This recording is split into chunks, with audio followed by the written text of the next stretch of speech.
This is the new Current TV.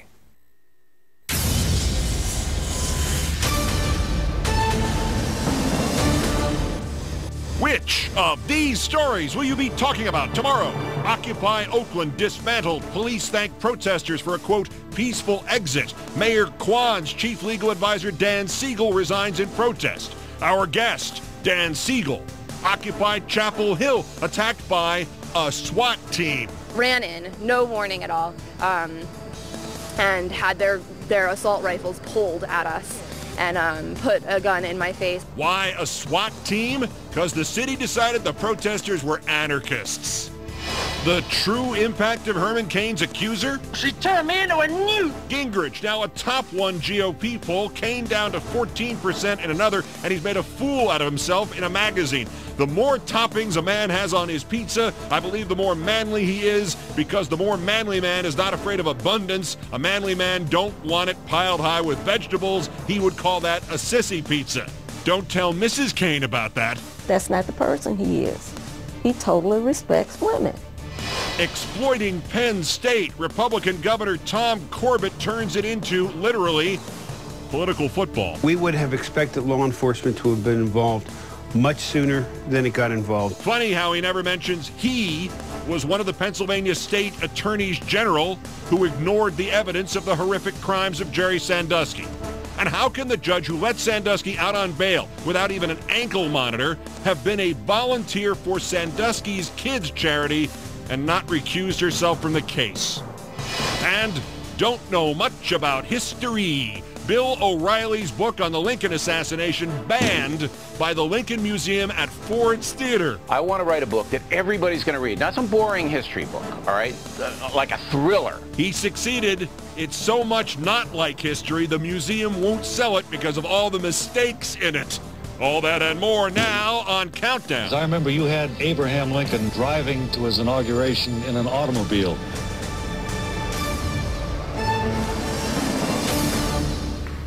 Good evening from New York. This is Monday, November 14th, 358 days until the 2012 presidential election. The Occupy movement on the barricades, but not backing down. Occupy Oakland's camp at Franco Gala Plaza, closed, dismantled this morning. Its tents torn down by police in riot gear. Occupy Portland's camp, closed Sunday. The same day, a heavily armed SWAT team stormed an empty car dealership in Chapel Hill, North Carolina, arresting 8 so-called anarchists loosely associated with the Occupy movement in police terms.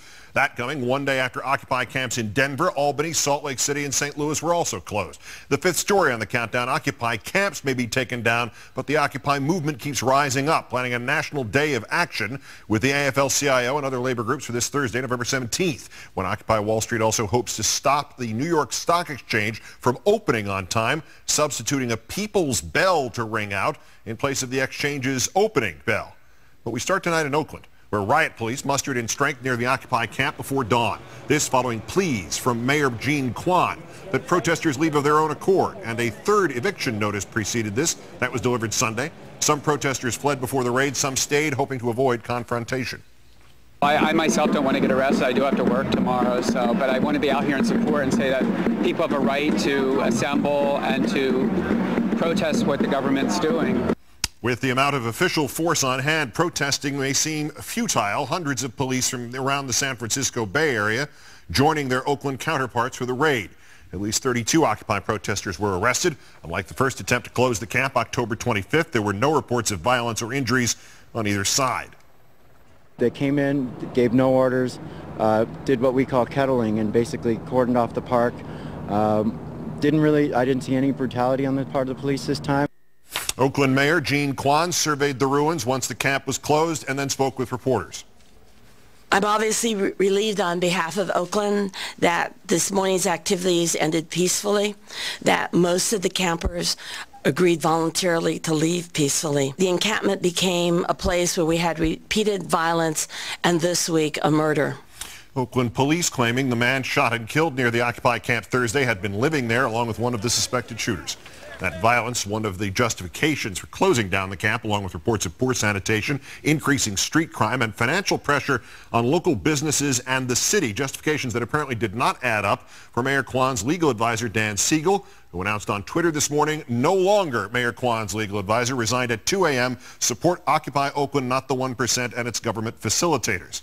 Attorney Dan Siegel, former legal advisor to Oakland Mayor Jean Quan, our guest in just a few moments. Elsewhere, more than 50 arrests in Portland, Oregon yesterday after Mayor Sam Adams ordered the Occupy camp there closed. Portland officials complaining the camp was unhealthy and a magnet for drug abusers and petty thieves. Another 24 arrests in Albany, New York Saturday, once the model for interaction between a community and a movement, as protesters refused to leave state-owned land near the Capitol.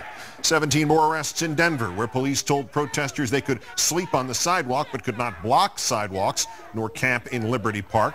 In Salt Lake City, 19 arrests in Pioneer Park following a death in an Occupy tent on Friday.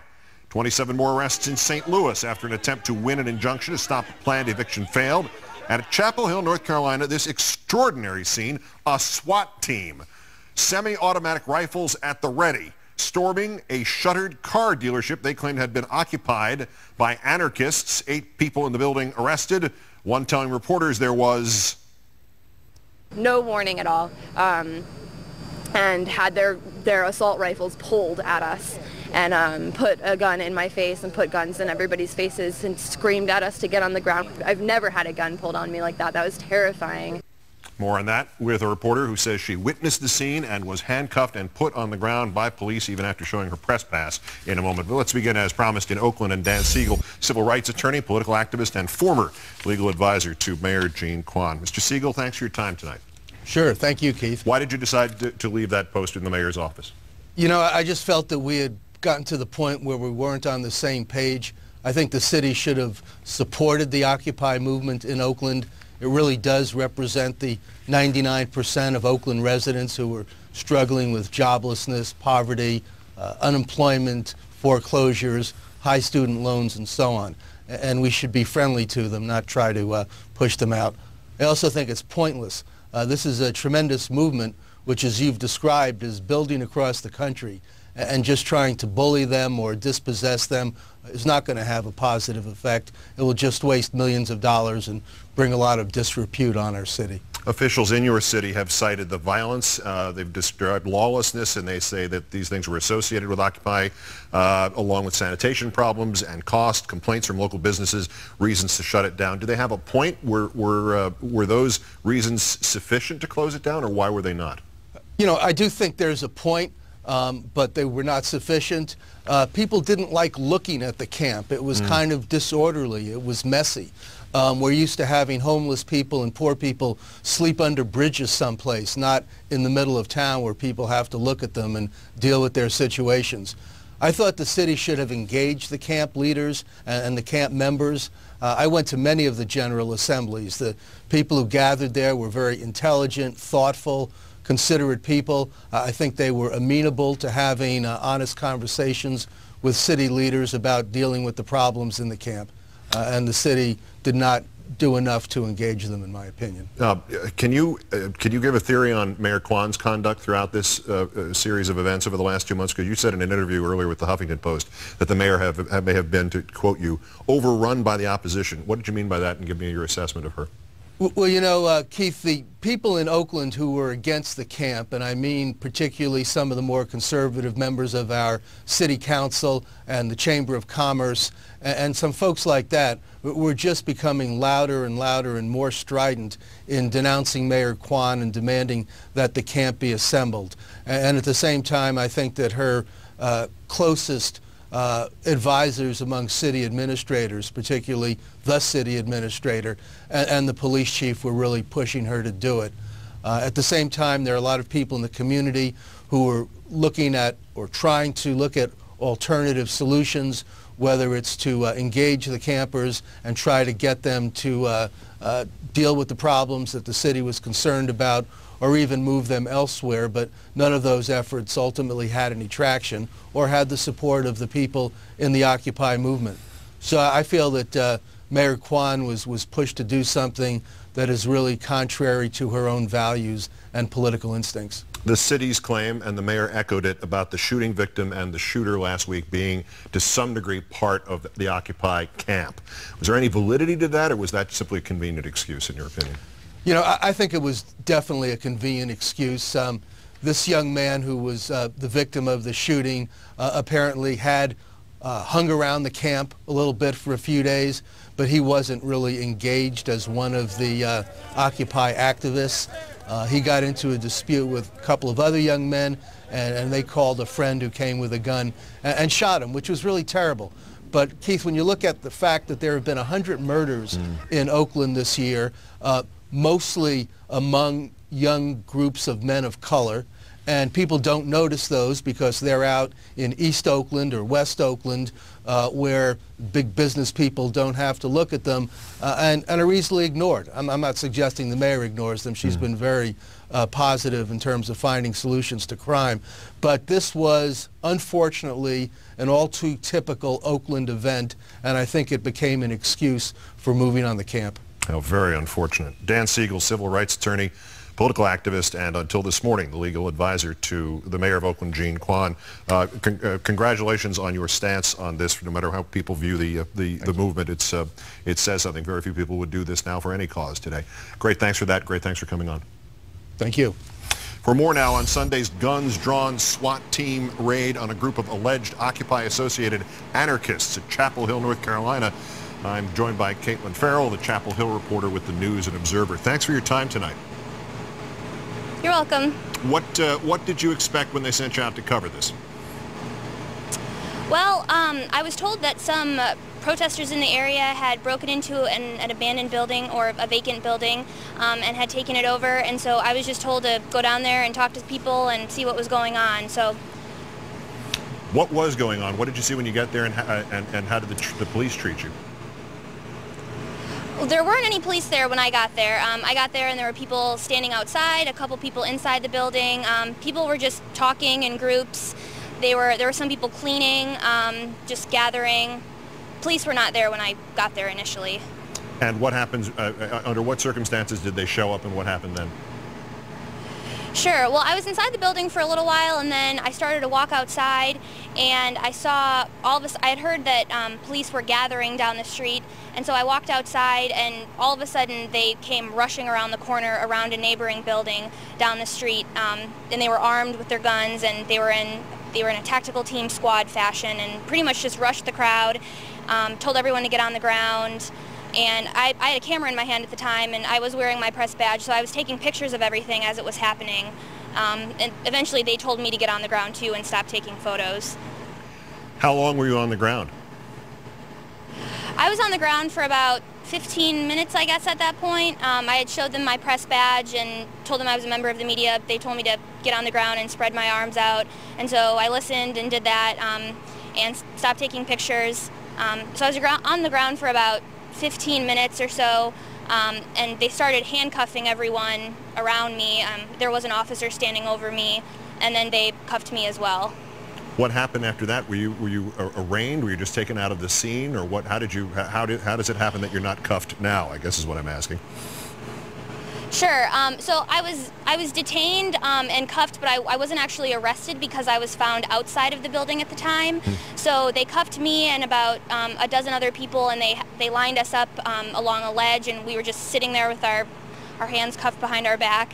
And then they picked out people who they found inside the building who were actually breaking and entering, and they put them on a bus and sent them to jail, and they let me go because they said I was outside of the building at the time. Those people who were supposedly occupying that car dealership, they have been described as associated with the Occupy Wall Street movement, and also in this nice sort of 19th century touch, they've been described as anarchists. You were there. Do you know? Do either one of those descriptions fit the truth? A little bit of both. There were some individuals in the group that I'm told were anarchists. Some of the individuals also were involved with the Occupy Chapel Hill movement, which was, the encampment is just a couple blocks away in downtown Chapel Hill, but I've been told that the people who took over that vacant car dealership did not represent Occupy Chapel Hill. They were two distinct different things, and there was some overlap in members, but that did not, the dealership incident was not representative of what Occupy Chapel Hill was about. Has there been any reaction to the SWAT team showing up in the middle of the town, other than your own reaction to it or our reaction to it from a distance? Sure. I'm not generally sure about a community-wide reaction, but the mayor and the police chief held a press conference today, and it was pretty tense at some points. There were protesters there, and they hissed at the mayor and shouted questions at them and interrupted the press conference while it was going on. And I think the people who are anarchists in town and also people who are associated with Occupy Chapel Hill are really upset. They have told me that they're very upset with the way police handled this, and it's an incident that we don't see very often here in Chapel Hill. I would guess not. Katelyn Ferral, Chapel Hill reporter for the News and Observer of North Carolina. Great thanks for your time tonight. Yeah, you're welcome, Keith. Herman Cain is asked, so you agreed with President Obama on Libya? He replies, Libya. There follows 8 agonizing seconds of silence. That would be prior to the subsequent 9 agonizing seconds of silence and the admission, I got all this stuff swirling around in my head. Cain's Rick Perry moment this afternoon. That's next. This is Countdown. The Cain wreck continues. He collapses to 14%. And asked about Libya, he goes into full Rick Perry vapor lock mode. And there's videotape. The Penn State nightmare, it was politics-free at least. Then the governor complained about law enforcement being so slow to act even though he was attorney general when the evidence reached critical mass.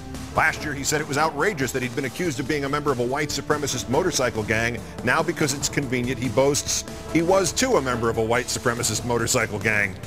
And what's wrong with writing in his new Lincoln book that the president met General Grant in the Oval Office in 1865? Well, there wasn't an Oval Office until 1909. Close enough for Fox. Newt Gingrich surging to the top of the Republican field as Herman Cain battles not only harassment charges, but also a day in which it turned out he is comfortable talking about, quote, sissy pizza, but not about Libya. In our fourth story on the Countdown, Mr. Cain has a Rick Perry moment. The biggest beneficiary of his stumbles appears to be Newt Gingrich. New numbers from public policy polling showing Gingrich in the lead with 28%, followed by Cain at 25% and Romney at 18%. A new CNN poll shows Romney ahead, but leading Gingrich by just 2 points with Cain down to 14%. And then came the Milwaukee Journal-Sentinel editorial board and a question about Libya. Libya? Libya, the tattooed lady? Okay, Libya.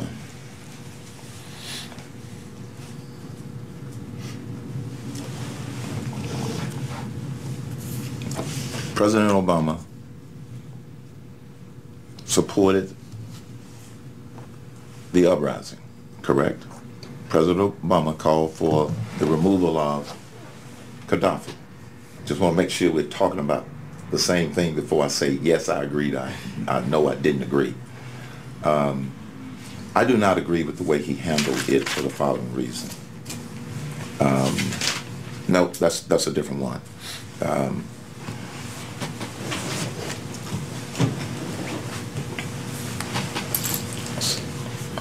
I got to go back and see. Got all this stuff twirling around in my head. Check, please. Cain's campaign now saying he was working on 4 hours of sleep and, quote, didn't say anything wrong or inaccurate. It just took him a while to recall the specifics of Libya. He thought you meant the ball club. It also claims he was taken out of context, which is nonsense. The paper posted the whole 5 agonizing minutes.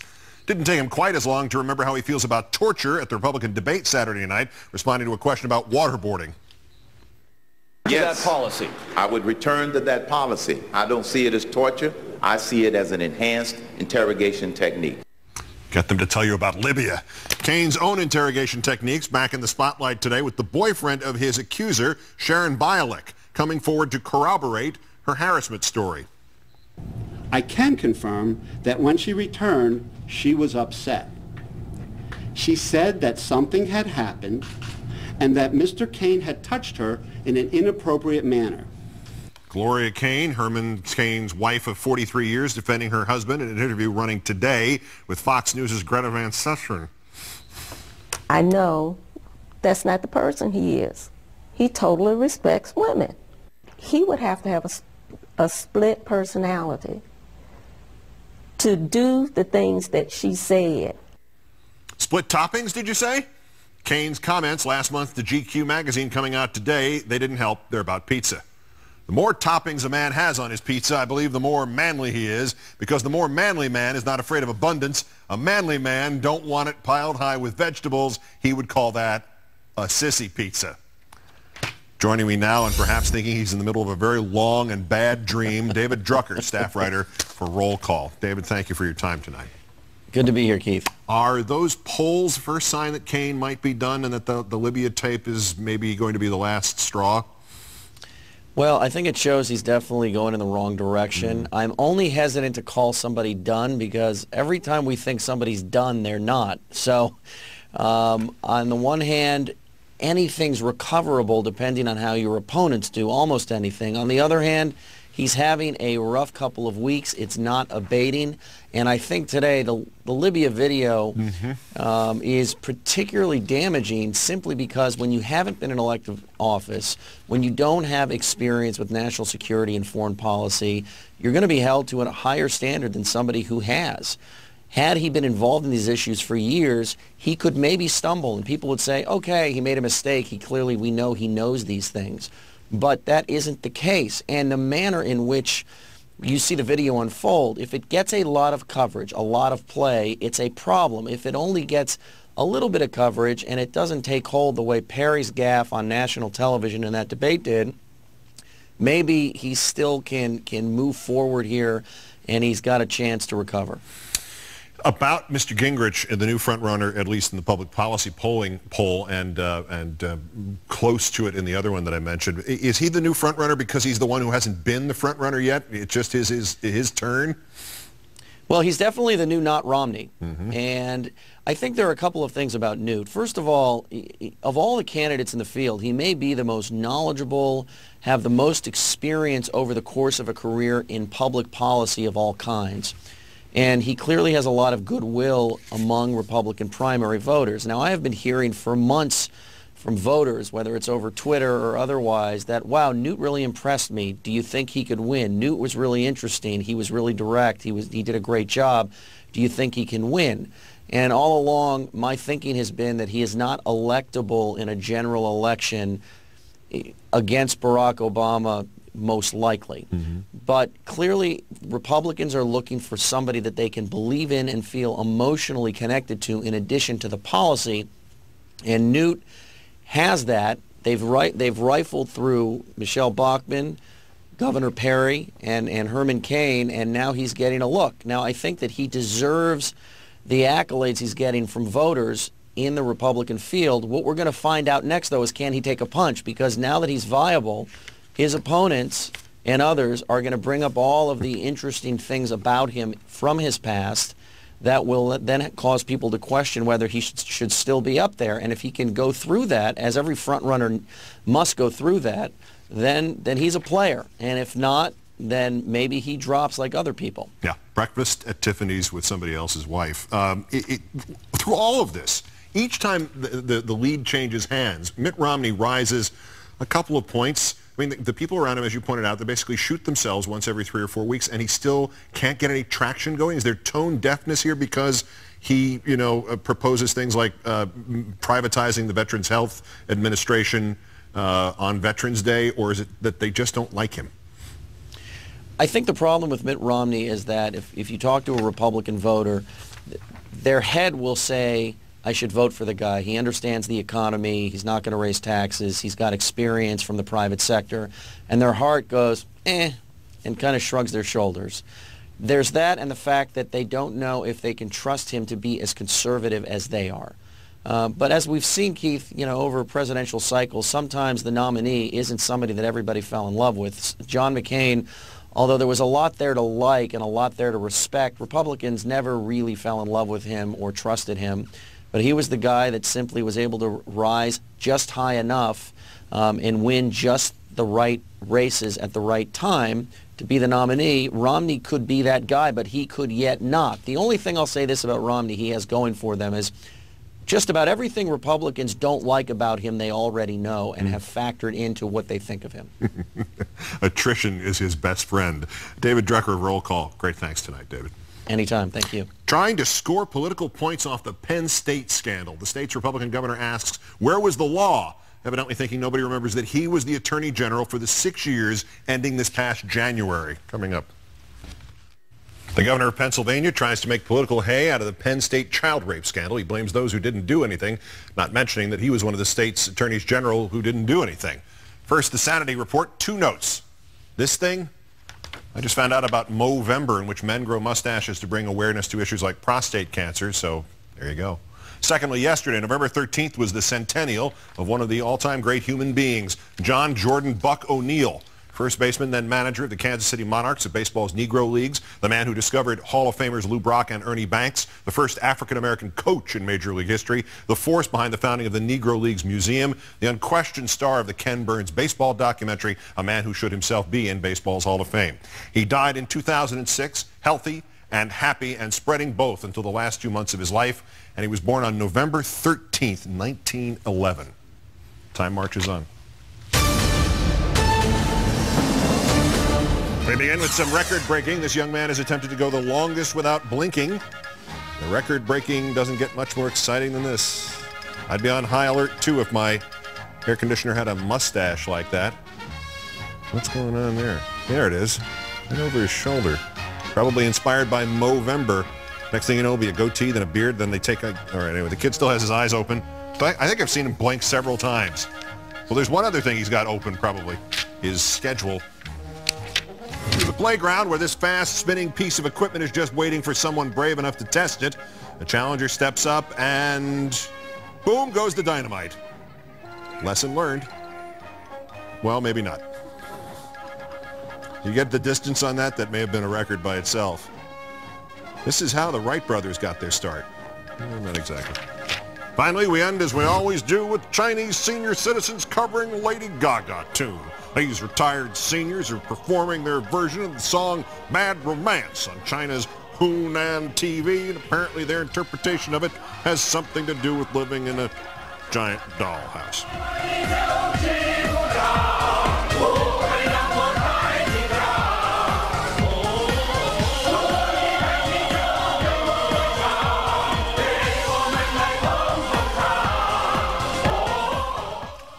Mitch Miller's show's really changed. Very satisfying, but you know you're just not going to be able to get away with the Lady Gaga joke. Time marches on. Now politics has made the Penn State nightmare even worse. Pennsylvania's governor tries to score points by asking why law enforcement was so slow, forgetting that until January 18th of this year, he was the state's attorney general. That and the amazing truth that the judge who let the accused pedophile out on bail used to volunteer for the man's charity for kids. Next. Countdown, the longest continuously running 8 p.m. news hour on cable, unless you consider Fox News. Our primary replays are at 11 p.m. Eastern, 11 p.m. Pacific, but we are live each night at 8 p.m. A governor, a judge, and the repeated failure of the legal system now multiplied by somebody trying to score political points off the damn thing. In our third story in the countdown, Pennsylvania Governor Tom Corbett now pointing fingers in the Penn State scandal, even though his own involvement in not prosecuting the case itself goes back years. And the judge who freed the alleged perpetrator on bail turns out to be connected to the man's charity organization. Jerry Sandusky has so far been indicted on 40 counts of child sexual abuse. The grand jury alleges Sandusky's abuse of boys began in 1994. He says tonight he's innocent of all charges. But Corbett, who served as the state's attorney general from 1995 to 97, and again for 6 years before his current post started in January, implied his awareness began much later and that others dropped the ball.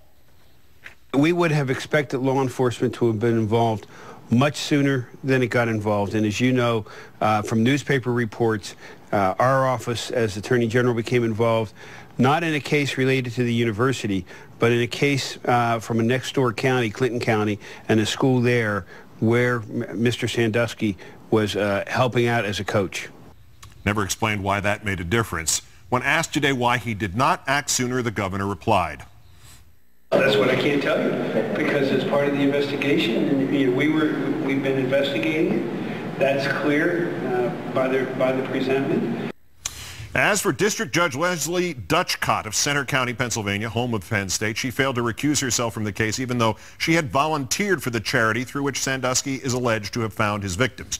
Prosecutors requested $500,000 bail for Sandusky and a leg monitor. Dutchcott freed Sandusky on $100,000 bail, which would only have to be paid if he skipped town and did not require him to wear a monitor.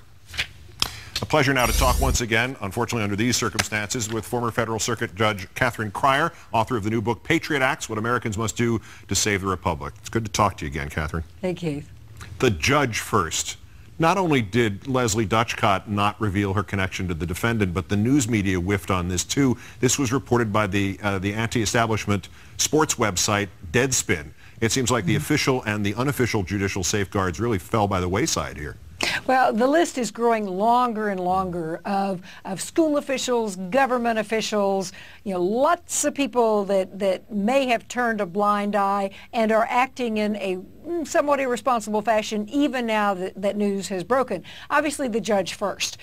Given the media attention on this, given all of the officials at various levels who have not done their job, for her not to make the courtroom aware of her affiliation, whether she thought it was innocuous or not, is inappropriate, and not to recuse herself, because the standard is not just actual impropriety. I know someone too well, so I've got to recuse myself. It's the appearance of impropriety, and there is obviously that appearance. So I find it extraordinary that she would preside and then literally give him an unsecured bond, no ankle monitor, no house arrest, and the guy's off and running. Can she be forcibly removed from this case in some way? Could another judge come in and at least slap the ankle monitor on this man? Well, the prosecution can certainly ask for a recusal hearing, but the standard, I assume in Pennsylvania, is as it is much around the country, and that's an abuse of discretion. Has the judge abused her discretion in making the ruling if in fact she decides not to recuse?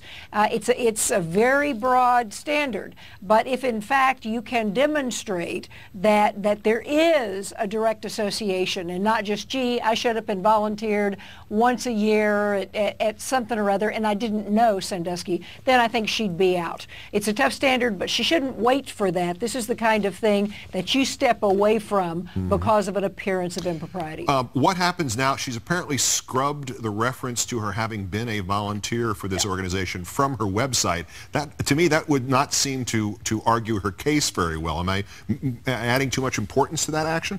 Well, you and I, politics, it's the cover-up, stupid. We can go back decades. Yeah, anytime you start looking like you're scrubbing the record, then it's a real problem. And frankly, I would extend that to the conversations that we're hearing from the governor, from officials within law enforcement, because as a civil attorney for the victims in this case, I would, if I were there, I would be checking really carefully the cops' investigation back in '98, and in fact events that, it's my understanding, possibly occurred in '95, '96. I want to know what the DA had in the files at that time, because governmental immunity is pretty hard to breach. But if you can show gross negligence, gross misconduct on the part of public officials, you can breach that wall, and we might have not only lawsuits against the charity, lawsuits against the university, but there may be government officials that are in the radar. Not to suggest that's the case with Governor Corbett, but why is not with anybody? But why would Governor Corbett, until January, Attorney General Corbett, make a big deal about how various government police and legal entities did not act fast enough? When he's asked, then why didn't you act sooner? And he replies, that's what I can't tell you because it's part of the investigation. We've been investigating it. That's an awfully convenient thing for him to be able to say. Does it allows him to make political points off this, but not answer the question of why he didn't do anything about it? Well, there are plenty of legitimate times when it's appropriate for a law enforcement official to say, can't talk about it, really can't. But I think the public will be waiting for an explanation, and it needs to be forthcoming. When I made those remarks about government officials, I know nothing that would implicate DAs or cops, certainly up the ladder, but if I were representing the victims, going forward with the civil litigation, I'll tell you what, I'd be in there demanding those records, because there is a very incestuous, hate to use the term, environment all throughout the community. A lot of very high-profile, high-powered people, I suspect, knew more than what's indicated about what was going on. The author of Patriot Acts, What Americans Must Do to Save the Republic, former federal district judge Katelyn Crier. Thanks once again. Good to talk to you. Thanks, Keith. From this awful history to a different meaning of the same phrase, why did the Lincoln Museum at Ford's Theater refuse to sell Bill O'Reilly's new book, Killing Lincoln? Because of all the factual mistakes in it, including one in which he missed a date by 44 years. John Dean joins me for that.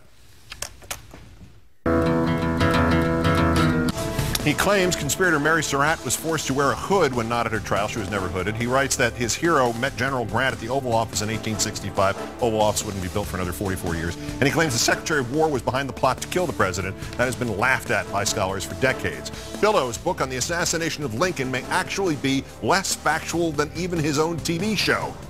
First, the worst, how the senior Republican on the House Financial Services Committee managed to turn our 2008 economic panic into his personal profit. Next. Bill O'Reilly don't know much about history, why the official Lincoln Museum at Ford's Theater will not sell his error-filled book about the Lincoln assassination. John Dean joins me. First, the other worst persons and an update on a past nominee. The Texas judge caught on video sadistically whipping his physically challenged then-teenage daughter. He has been barred from seeing her. With the hope that others on these lists meet similar fates, here Countdown's top 3 nominees for today's worst persons in the world. The bronze to comedian Rush Limbaugh. Today we were treated to one of the underreported flaws of Limbaugh's fact-free propaganda festivals, how stunningly out of date he is. 8 days ago, the head of the company that was to build the now tabled Keystone XL pipeline admitted that he had padded the number of jobs that even he claimed the project would create. What was once 20,000 jobs, then 13,000, was now, by his count, 6,500. Russ Gerling admitted that the jobs were counted on a one-person, one-year basis. 6,500 construction jobs lasting 2 years, thus miraculously became 13,000 jobs. So even the pipeline company has admitted it's no more than 6,500 jobs, if even that. What does Limbaugh say this afternoon? Obama has put off a decision that would create tens of thousands of American jobs, the Keystone Pipeline. You mean tens? Tens of American jobs. Our runner-up, Congressman Spencer Backus of Alabama. He's now the chairman of the House Financial Services Committee. And does he know how to serve himself some finance? 60 Minutes reported last night that in mid-September 2008, when Treasury Secretary Paulson and Fed Chair Bernanke held their panic room meeting with lawmakers about the cratering of the economy, Backus kept his cool. He didn't pull a McCain and cancel on Letterman. No, he went to his stockbroker and made 200 separate stock trades, all of them betting on option funds that would become more valuable if the market dropped. 60 Minutes said Backus made a $28,000 profit from his one-day insider trading. But our winner, good old Florida Congressman Allen West. Goddamned liar. Last year, NBC News reported that West had once been a member of an otherwise all-white motorcycle gang. West lashed out at NBC, denied the charge utterly, denied it to the New York Times, denied it to Hotline. This most recent desperate, insidious attack where Lisa Myers did her piece, where they're trying to associate me as a member of the Outlaw Motorcycle Club. If she did her research, she'd know the Outlaws do not accept blacks, Jews, or gays. Just this past September, West complained to NPR, if you go back to what I had to endure in my campaign in 2010, where people were accusing me of being a member of an all-white motorcycle gang, being a drug dealer, also being involved in prostitution. But that was then. This is now when it's useful for a compulsive liar like Allen West to admit that he was in that gang because he could use the yes answer to permit him to play the race card. This was last Friday on a conservative radio show in North Dakota, and the question was about the Herman Cain sexual assault and harassment charges. Is it an attack on a black conservative because he's a black conservative? Oh, come on. I mean, you know, I was the only black member of a white supremacist motorcycle gang. So liberals, and there are certain others, I would say even within our party, that are not comfortable with strong black conservative voices. So West denied being the only black member of a white supremacist motorcycle gang. Now he boasts about being the only black member of a white supremacist motorcycle gang? Must be so easy to have no principles at all. Sheesh. Congressman Allen West, liar. Today's worst person in the world.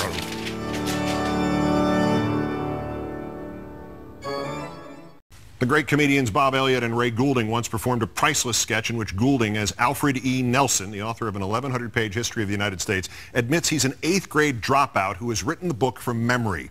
As the interviewer, Elliott points out Nelson's more excruciating mistakes, including Nelson's claim that the Civil War started in 1911, and he adds, quote, "You have Abraham Lincoln driving to his inauguration in an automobile." In our number one story, there are some differences between the fictional Alfred E. Nelson's The History of the United States and Bill O'Reilly's new book, Killing Lincoln. Nelson, for instance, confesses it's a shabby piece of work. I'm one of the first to admit it. O'Reilly had to have the shabbiness of his laughable attempt at history pointed out to him. That has now happened. The historians at the official Lincoln Museum at Ford's Theater have refused to sell the book because its pages are bursting with disastrous factual errors. Perhaps the most obvious and mind-boggling of them, the mention of Lincoln meeting Ulysses S. Grant in the Oval Office, which wasn't built till 1909. O'Reilly also claims Dr. Samuel Mudd's farm, where Booth hid out, was a 500-acre estate. It was actually 217 acres. After Lee surrendered to Grant on April 9th, 1865, O'Reilly wrote, "The two warriors will never meet again," until they met the next day. He claims the show Our American Cousin had been shown 8 previous times at Ford's Theater. It was actually 7. He wrote how Booth bore a hole outside of Lincoln's box so he could see inside. In fact, the hole was bored by the theater so Lincoln's guards could check in without disturbing the president. There are even incorrect names. John Ford's chief carpenter at the theater is Gifford, not Clifford. And he describes how one of Booth's co-conspirators, Lewis Powell, spoke with an Alabama drawl, which is rather remarkable since he came from Florida. There are also grammatical errors, such as Billow's writing, "He furls his brow" instead of furrows. But even the facts that the book gets wrong, it does not get wrong consistently. On page 104, O'Reilly writes about Ford's Theater. After it was burned to the ground in 1863, owner John Ford rebuilt it. Page 159. When Ford's Athenaeum was destroyed by fire in 1862, geez, at least be consistent with the years of your made-up fact. In fact, it burned down in 1862. This is the man who claimed on the air that Nixon had never met Mao Zedong. He thought that Marie Antoinette was married to Louis XIV, not Louis XVI. He claimed no prisoners had died at Abu Ghraib. He said no oil had spilled during Hurricane Katrina, suggested that Churchill committed torture and war crimes, and worst of all, claimed that U.S. troops slaughtered German SS troops who had surrendered to them at Malmedy in World War II, when it was the Germans who had killed the American prisoners at Malmedy. O'Reilly is reportedly now headed to Thailand to work on his next book on the legendary Vietnamese leader, Napoleon. Joining me on that note, Nixon White House counsel, Countdown contributor, John Dean. Good to see you, John. Good to see you, Keith. If you go into writing a book saying, as he did, I don't want a boring history book, I want a thriller, this is what you get, right? Superman tracks Lincoln's killer through Mars or something? Yes, and I can't tell you how delighted I am to be here. Instead of the Countdown puppets, yes, this sounded like it might be something for them. I mentioned these small details, and I remember once I did a book review of a guy who claimed that the Polo Grounds baseball stadium in New York overlooked the Hudson River when it overlooked the Harlem. And after I did this, and there were 20 or 30 other items like that, small little details in a biography that I knew were wrong.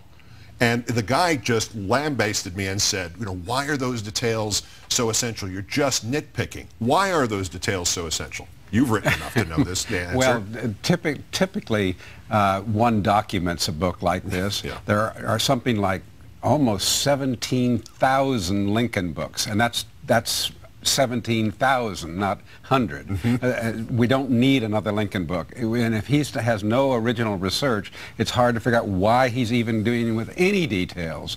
And I can't imagine 325 pages on Lincoln from Bill O'Reilly telling us anything that we need to know.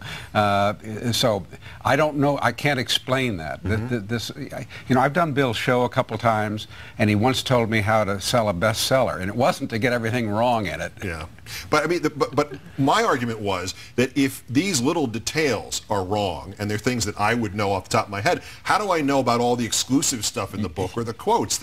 Isn't that where it sort of the dominoes begin to fall over? If you don't get the small, easily found details right, people are going to start assuming you got the big details completely wrong, as too. you know, I have been writing about conservatives for a few years. Yes. There is a trend in conservative writing that's called intellectual dishonesty. And it's a troubling trend, and he seems to be within the trend. And so he's just being totally consistent. But he would have heard what you just said and went, intellectual, thank you very much. There are also, in addition to the small details, there are big picture clunks. The rumor that Edwin Stanton, who was Lincoln's Secretary of War, was somehow behind the assassination. Really old canard. Right, that was done. I was not a kid anymore, or maybe I was still, maybe 1970 or so, where they debunked that. And as you said, there are no notes and no sources in this book. Is it possible that, like Bob and Ray's fictional character, he wrote it from memory? It's very possible. Yeah, like, or another possibility is he didn't write it. Yeah, well, there is a co-author. Yes. There's that. Ironically, there is I mean, you said 17,000 books. There's a fairly recent book that was on this topic that was everything O'Reilly said he wanted to do, which was dramatic and not like a history book, and thrilling, and yet completely factual. The James Swanson book from about 4 years ago, Manhunt. Right. You don't have to fudge the facts to make it good writing, do you? No, we actually gave that book to a couple people as a gift because it's a good read.